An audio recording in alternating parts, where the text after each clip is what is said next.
சமீபத்தில் அஜித் அவர்களின் பேட்டி அது குறித்தான விஷயங்கள் விவாத பொருளாக்கி இருக்கிறது. அஜித் விஜய்க்கு சப்போர்ட் பண்ணிவிட்டார் என சிலரும், அஜித் விஜயை தாக்கி பேசிவிட்டார் எனவும் பலரும் பேசியும் பரப்பியும் கொண்டுள்ளார்கள். அதிலும் இந்த மீடியாக்கள் பரபரப்புக்கு பஞ்சம் வைக்காமல் விஜயின் மீது எந்தவித குற்றமில்லை என அஜித் சொல்லிவிட்டார் என்பது போன்ற ஒரு பிம்பத்தை உருவாக்குகிறார்கள். இன்னும் சில மீடியாக்கள் விஜய் நடந்த முழு தவறுக்கும் விஜய்தான் காரணம் என விஜயை தாக்கி பேசிவிட்டார் அஜித் என்று பேசிக்கொண்டிருக்கிறார்கள். ஆனால் உண்மையில் அங்கு நடந்தது என்ன? அஜித் அவர்கள் பேசியது என்ன?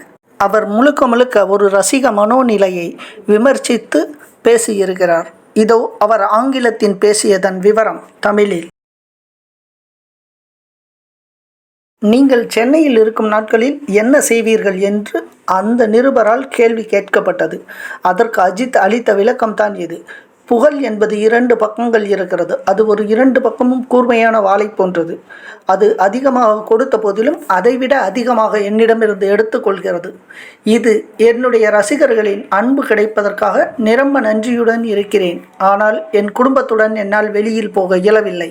எல்லா நடிகர்களும் தமிழகம் மட்டும் என்றில்லை, இந்தியா முழுவதிலும், ஏன் உலகம் முழுவதிலும் உள்ள எல்லா நடிகர்களும், மீடியா, பொதுமக்கள், ரசிகர்கள், பொதுவானவர்கள் என எல்லா இடங்களிலிருந்தும் அன்பையும் நல்ல வாழ்க்கை முறையும் பெறுகிறோம். ஆனால் அதே வேளையில் பல விஷயங்களை நாங்கள் இழக்கிறோம். குறிப்பாக என்னுடைய மகனின் பள்ளிக்கு அழைத்து செல்லவோ அழைத்து கொண்டு வரவோ முடியாது. 2 நாள் போனால் 3வது நாள் எல்லோருக்கும் தெரிந்துவிடும். நான் இந்த குறிப்பிட்ட நேரத்திற்கு வருகிறேன் என்று தெரிந்துவிடும். கூட்டம் கூடும் காரணத்தால் அங்கிருந்து செல்லும்படி பள்ளி நிர்வாகம் என்னை பணிவாக கூறி அனுப்பிவிடுவார்கள். மக்கள் எங்களை பார்க்க விரும்புவார்கள். செல்ஃபி எடுக்க டச் பண்ண கூட முனைவார்கள். நான் என் குடும்பத்துடன் டிரைவ் செய்வது எனக்கு பிடிக்கும். ஆனால் இந்தியாவில் என்னால் அப்படி செய்ய இயலாது. இது புகழுடைய ஒரு மறுபக்கம். என்ன நடக்கிறது என புரிந்து கொள்வதற்கு முன்பாகவே 50-60 மோட்டார் பைக் சுற்றிவிடும். அதிலும் ஒவ்வொரு பைக்கிலும் 3-4 பேர்கள் அமர்ந்திருப்பார்கள். அவர்கள் வாழ்வை மட்டுமல்லாமல் மற்றவர்களின் பாதுகாப்பையும் அவர்கள் கேள்விக்குறியாக்கி விடுவார்கள். இது மட்டுமல்ல, சில நேரங்களில் அவர்கள் வண்டியை வைத்து எனது காரின் குறுக்காக மறைத்து விடுகிறார்கள். காரின் கண்ணாடியை இறக்கவோ அல்லது காரில் இருந்து இறங்கவோ சொல்லி போட்டோ எடுப்பதற்காக என்னை வலியுறுத்துவார்கள். அவர்களுக்கு தெரியவில்லை, இதனால் மருத்துவமனை செல்பவர்களும் பள்ளி செல்பவர்களும் பாதிக்கப்படுவார்கள் என்பதை அவர்கள் உணர்வதில்லை. இறங்கியே ஆக வேண்டும், ஃபோட்டோ எடுத்தே ஆக வேண்டும் என்று கட்டாயப்படுத்துகிறார்கள். எனக்கு எப்படி தெரியும் அவர்கள் ரசிகர்கள் தான் என்று? வேறு யாராவது கூட என் காரை மறித்திருக்கலாம். இதுபோல் 2005 ஒரு கூட்டத்திலிருந்து விடுபட்டு காருக்குள் அமர்ந்தபோது என்னுடைய கைகளில் சிறிய வெட்டு இருந்தது. ரத்தம் கொட்டத் தொடங்கி இருந்தது. ஷூட்டிங் போதும் அப்போதே கூட்டம் கூடுகிறார்கள். ஹோட்டலில் கூட கூட்டம் கூடுகிறார்கள். இதனால் ஹோட்டல் மேனேஜர்களுக்கும் மற்றவர்களுக்கும் மிகுந்த சிரமத்திற்கு உள்ளாகிறது. எனவே என்னிடம் சொல்லி அவர்களை கலைந்து போக சொல்லுமாறு கேட்டுக்கொள்வார்கள். அது மாதிரி அந்த கூட்டத்தை கலைந்து போக சொல்லி நானே ஒரு சமயம் முயற்சி செய்தும் இருக்கிறேன். மேனேஜர், செக்யூரிட்டி கார்ட்ஸ் மற்றும் அனைவரும் கூட்டத்தை கலைந்து போக சொல்லி முயற்சி செய்து கொண்டிருக்கிறோம்.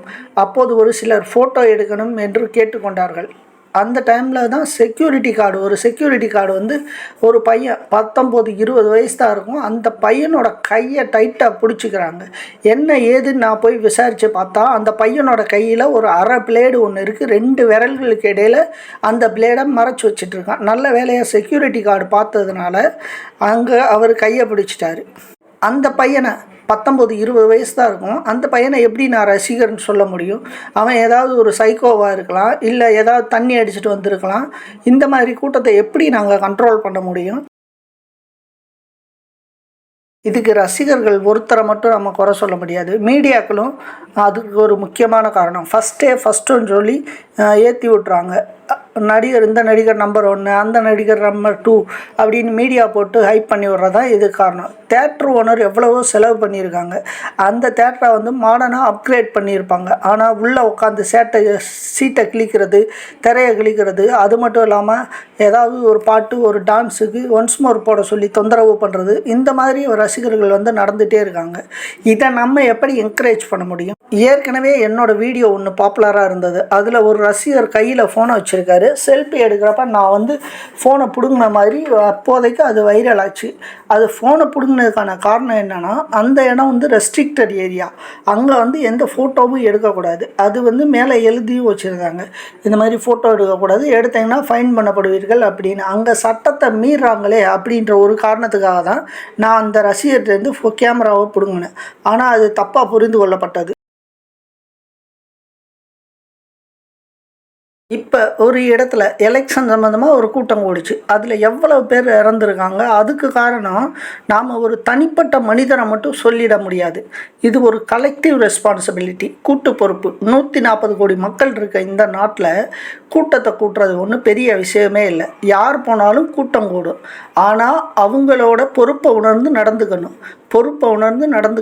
ஒரு கவர்மெண்ட் இருக்குது, அது 5 வருஷத்துக்கு எலெக்ட் பண்ணியிருக்கோம். அது இல்லாமல் எதிர்க்கட்சி ஒன்று இருக்குது, அவங்க தப்பு பண்ணால் கேள்வி கேட்குறதுக்கு இருக்காங்க. 5 வருஷத்துக்கு ஒரு தடவை நாம் ஓட்டை போட்டு அவங்கள மாற்றலாம்.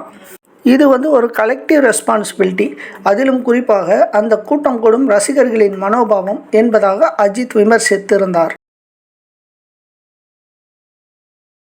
அஜித் இப்படி ரசிகர்களை குறை கூறியிருப்பது அஜித் ரசிகர்களுக்கு மட்டுமல்லாமல் மற்றவர்களுக்கும் ஒரு கோபத்தை உண்டு பண்ணலாம். அஜித் அவர்கள் கூறியதின் மொத்த சாராம்சமும் அவரவர் பொறுப்பை உணர்ந்தே நடந்து கொள்ள வேண்டும். ஃபர்ஸ்ட் ஷோ என்று கூட்டம் கூடுவதும் மற்றும் தியேட்டர்களை கிழிப்பதும் ரசிக மனோநிலையிலிருந்து ஒரு நடிகனை ஆராதிப்பதும் தேவையில்லாதது என்பதுதான் அஜித் அவர்களின் கருத்து. கரூர் நிகழ்விற்கு அவர் குற்றம் சாட்டுவது மீடியாக்களையும் மற்றும் ரசிகர்களையும் அந்த நடிகனையும் மற்றும் அரசாங்கத்தையும் என்பதாகவே நாம் கொள்ள வேண்டும். ஏனெனில் அது ஒரு கூட்டு பொறுப்பு என்பதாகத்தான் அஜித் அவர்கள் கூறியிருக்கிறார். நமக்கும் இங்கு ஒரு கேள்வி எழ வேண்டும். ஒரு நடிகன் என்பவன் மக்களை மகிழ்விக்கும் ஒரு கூத்தாடிதான். அதற்கு தேவையானதை விட அதிகமாகவே, அதாவது அவன் செய்யும் தியாகத்திற்கு அதிகமாகவே அவன் பெற்றுவிடுகிறான். அவனுடைய அந்த நேரம், உழைப்பு போன்றவற்றிற்கு அவனுக்கு தேவைக்கு அதிகமான பணமும் புகழும் கிடைத்து விடுகிறது. ஆனால் நடிகனின் மோகத்தால் தன் ரசிகன் வாழ்வை இழந்து நிற்கிறான். நேரத்தை, வாழ்வை இழந்து நிற்கவன் அவனுடைய ரசிகன்தான். அது மட்டுமல்லாமல் பொது சமூகத்தில் முட்டாள் என்று பெயரும் வாங்கி கேலிக்குள்ளாகுபவனாகவும் இருக்கிறான். சரி, ஒரு நடிகன் மட்டும் தானா எப்படி? அரசியல்வாதிகளும் இப்படித்தானே இருக்கிறார்கள். ஏன் அவர்களை கேள்வி கேட்பதில்லை என்று ஒரு கேள்வியும் எழலாம். ஒரு அரசியல்வாதியும் அதிகாரத்திற்கு வருவது நம்முடைய வாக்கால். அவர்கள் அதிகாரமும் வசதியும் பெற்று இருப்பது மக்களுக்காக சேவை செய்வதற்குத்தான், மக்களின் தேவைக்கு உதவுவதற்காகத்தான். ஒரு அபார்ட்மெண்ட் இருக்கிறது, அந்த அபார்ட்மெண்ட்டில் மெயின்டெனன்ஸிற்காக மாதம் 1000 ரூபாய் வசூலிக்கிறார்கள். 20 பேர் அந்த அபார்ட்மெண்ட்டில் இருக்கிறார்கள் என்று வைத்துக்கொண்டால் அதுக்காக 20,000 வசூலிக்கிறார்கள். அந்த 20,000 அதை செலவு செய்வதற்கு, சரியான முறையில் செலவு செய்வதற்கென்று ஒரு செக்ரட்டரியை தேர்ந்தெடுக்கிறார்கள். அதை போலத்தான் இந்த நாட்டின் அரசியல் அமைப்பும். இந்த செக்ரட்டரியும் நம் வாழ்வில் ஒரு அங்கம்தான். ஆனால் அவருக்கு கொடுக்கப்பட்ட அதிகாரங்கள் இந்த மக்களாலேயே வழங்கப்பட்டிருக்கிறது. அதை போலத்தான் முதல்வரும் பிரதமரும் நம்மால் தேர்ந்தெடுக்கப்பட்டவர்களே, நமக்கு நல்லது செய்வதற்காக தேர்ந்தெடுக்கப்பட்டவர்களே.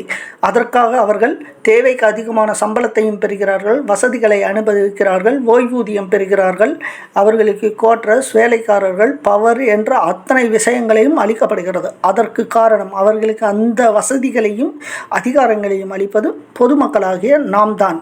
போலவே நம்முடைய வேலைக்காக நமக்கு சேவை செய்ய சம்பளம் கொடுத்து நியமிக்கப்பட்டவர்கள்தான் அரசு ஊழியர்கள். ஆனால் என்ன நடக்கிறது இங்கு? அவர்கள் ஏதோ தேவதூதர்கள் போலவும் அவர்களுக்கு நாம் எல்லோரும் அடிமை போலவும் நடந்து கொள்ளப்படுகிறது. வரம் கொடுத்தவனின் தலையிலேயே கை வைப்பது போல அத்தனை பேரும் நடந்து கொள்கிறார்கள். இதுதான் இந்திய அரசியல் ஜனநாயகத்தின் மிகப்பெரிய கேலிக்கூத்து.